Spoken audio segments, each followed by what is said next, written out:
जैन साथियों, आज हम साइंस के महत्वपूर्ण प्रश्न बताएंगे जो परीक्षाओं की दृष्टि से बहुत महत्वपूर्ण है। देखिए दोस्तों, पहला है हीरा विद्युत प्रवाहित नहीं करता क्योंकि हीरा विद्युत प्रवाहित नहीं करता क्योंकि इसमें कोई मुक्त इलेक्ट्रॉन नहीं होते। ध्यान रखना, मुक्त मतलब कोई स्वतंत्र इलेक्ट्रॉन नहीं होते।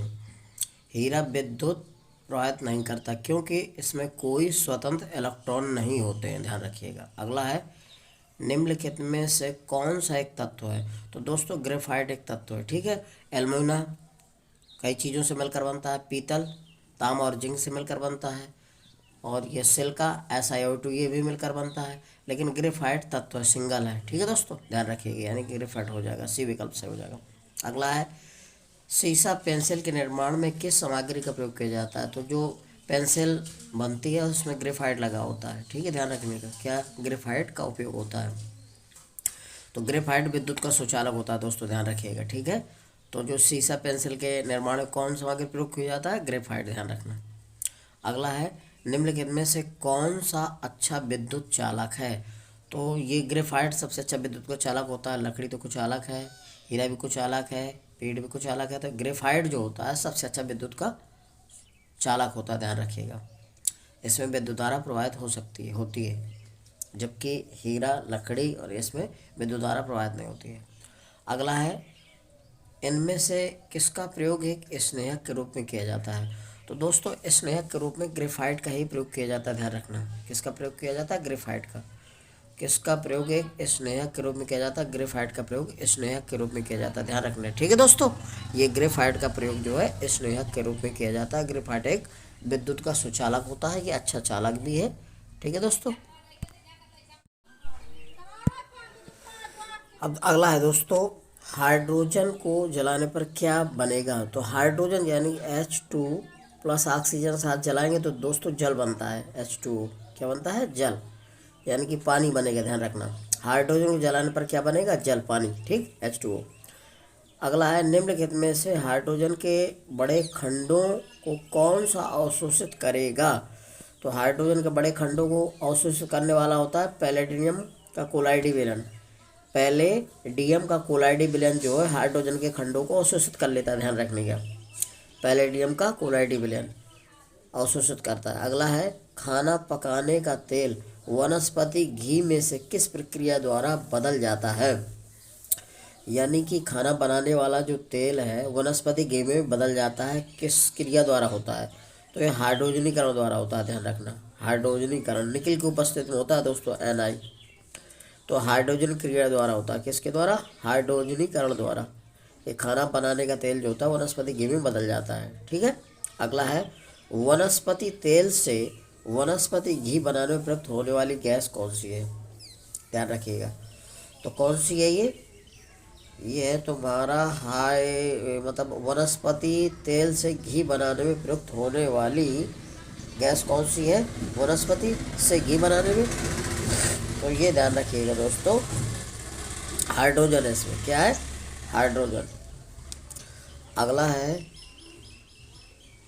इसमें तो हाइड्रोजन है, हाँ ठीक है दोस्तों। अगला है निम्नलिखित में से कौन सी गैस ग्रीन हाउस गैस नहीं है। तो दोस्तों, ओजोन ग्रीन हाउस गैस है, नाइट्रस ऑक्साइड भी ग्रीन हाउस गैस है, और जलवाष्प भी है। लेकिन कौन सी नहीं है, हाइड्रोजन नहीं है दोस्तों। कौन सी, चौथा विकल्प से हो जाएगा।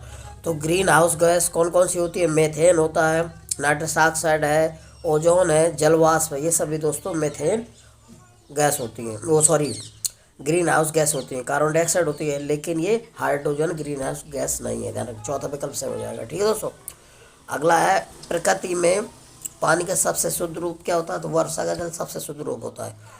वर्षा का जल जो है पानी का सबसे शुद्ध रूप होता है, यानी कि पहला विकल्प से हो जाएगा। ठीक है दोस्तों। अगला, पानी से हाइड्रोजन को अलग करने की प्रक्रिया क्या कहलाती है। पानी से हाइड्रोजन को अलग करने की प्रक्रिया कहलाती है विद्युत अपघटन कहलाती है, विद्युत विघटन या अपघटन। ठीक है दोस्तों। तो पानी से हाइड्रोजन को अलग करने की प्रक्रिया क्या कहलाती है, विद्युत विघटन कहलाती है, सॉरी विद्युत विघटन कहलाती है। ठीक है दोस्तों, अपघटन में विघटन कहलाती है। ठीक है।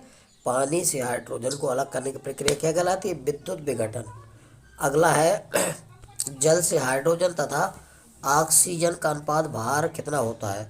जल में हाइड्रोजन तथा ऑक्सीजन का अनुपात भार कितना होता है? 1:8 होता है। कितना होता है? जल में हाइड्रोजन तथा ऑक्सीजन का अनुपात भार होता है 1:8। अगला है, शुद्ध पानी किस प्रकार का विद्युत चालक है? तो जो शुद्ध पानी होता है वो खराब विद्युत का चालक होता है, ध्यान रखना। शुद्ध पानी किस प्रकार का विद्युत चालक है? खराब होता है, खराब विद्युतीय चालक होता है, ध्यान रखिएगा। ठीक है दोस्तों। अगला है, निम्न में से कौन सा विद्युत का चालक है? तो रबड़ नहीं होता, कुछ चालक होता है। शुद्ध जल नहीं होता, ये लवण जल होता है। बेंजीन भी नहीं होता। तो दोस्तों विद्युत का चालक है कौन? लवण जल। लवण जल, लवणी जल जो होता है वो विद्युत का चालक होता है। ठीक है दोस्तों। अगला, लगभग किस तापमान पर पानी का अधिकतम घनत्व होता है? तो 40 डिग्री सेंटीग्रेड पर पानी घनत्व अधिकतम होता है, ध्यान रखना। पानी का घनत्व अधिकतम होता है कितने पर? 4 सेल्सियस पर, ध्यान रखेगा। तो 20 यानी कि बी विकल्प से हो जाएगा। पानी का अधिकतम घनत्व कितने सेल्सियस पर होता है? 4 सेल्सियस पर, 4 सेंटीग्रेड पर। ठीक है। पानी का घनत्व कितना होता है? तो 1000 किलो प्रति घन मीटर होता है। कितना होता है? 1000 किलो प्रति घन मीटर पानी का घनत्व। अगला है, पानी का क्वथनांक है। पानी का क्वथनांक कितना होता है दोस्तों? तो 212 फ़ारेनहाइट होता है। पानी का घनत्व कितना होता है? क्वथनांक, पानी का क्वथनांक कितना होता है? 212 फ़ारेनहाइट होता है। पानी का घनत्व कितना होता है? 212 फ़ारेनहाइट। अगला है, पानी का हिमांक बिंदु कितना होता है? 32 फ़ारेनहाइट होता है। पानी का हिमांक बिंदु कितना होता है? 32 फ़ारेनहाइट। एफ का मतलब होता है फ़ारेनहाइट। ठीक है दोस्तों। तो पानी का क्वथनांक कितना होता है? 212 फ़ारेनहाइट। और पानी का हिमांक बिंदु होता है सिर्फ 32 फ़ारेनहाइट। ठीक है दोस्तों।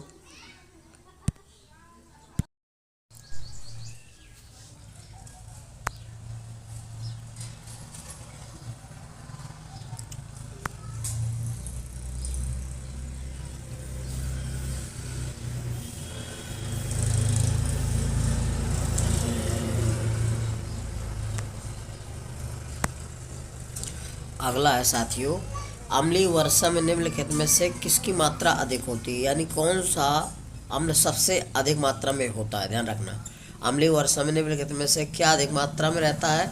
तो सल्फ्यूरिक अम्ल H2SO4 अधिक मात्रा में रहता है, ध्यान रखना। रहता है नाइट्रिक अम्ल में भी है। ये दोनों ही अम्लीय वर्षा के उत्तरदायित्व होते हैं, लेकिन सल्फ्यूरिक अम्ल ज़्यादा मात्रा में रहता है। ठीक है। मात्रा पूछी गई किसकी? तो सल्फ्यूरिक अम्ल हो जाएगा H2SO4। ठीक है दोस्तों। अगला है, स्वास्थ्य को संकट में डालने वाला सबसे गंभीर वायु प्रदूषक कौन सा होता है? तो सबसे वायु प्रदूषक होता है सल्फर डाइऑक्साइड, SO2। कौन सा होता है? SO2, ध्यान रखने का। स्वास्थ्य को संकट में डालने वाला सबसे गंभीर वायु प्रदूषक कौन होता है? Sulphur dioxide, SO2। अगला, कार की बैटरी में किसका इस्तेमाल होता है? तो कार की बैटरी जो होती है उसमें किसका प्रयोग किया जाता है? तो सल्फ्यूरिक एसिड का, H2SO4। किसका? H2SO4 का, ध्यान रखिएगा। कार की बैटरी में किसका इस्तेमाल होता है? सल्फ्यूरिक एसिड, यानी कि सल्फ्यूरिक अम्ल, H2SO4। अगला, हाइलोजनों में सर्वाधिक अभिक्रियाशील कौन होता है? तो हाइलोजनों में सबसे अधिक अभिक्रियाशील होता है फ्लोरीन, ध्यान रखना। हाइलोजनों में सर्वाधिक अभिक्रियाशील कौन होता है? फ्लोरीन होता है। हाइलोजनों में सर्वाधिक अभिक्रियाशील कौन होता है? फ्लोरीन। ठीक है दोस्तों। और फ्लोरीन सबसे अधिक ऋणात्मक तत्व होता है। अगला है, निम्नलिखित में से कौन सा ऐसा तत्व है जो कभी भी अपने किसी भी यौगिक में धनात्मक ऑक्सीजन अवस्था प्राप्त नहीं करता या ऑक्सीजन अवस्था नहीं देता? तो दोस्तों वो है फ्लोरीन। क्योंकि फ्लोरीन ऋणात्मक होता है तो ये धनात्मक ऑक्सीजन अवस्था नहीं देगा, ऋणात्मक ही देगा। ध्यान रखना, फ्लोरीन की -1 ऋणात्मक संख्या होती है, तो ये कभी भी धनात्मक ऑक्सीजन अवस्था नहीं देता। कौन? फ्लोरीन। ठीक है दोस्तों। मेरा वीडियो अच्छा लग रहा है तो मेरे वीडियो को लाइक और सब्सक्राइब करिए। जय हिंद साथियों।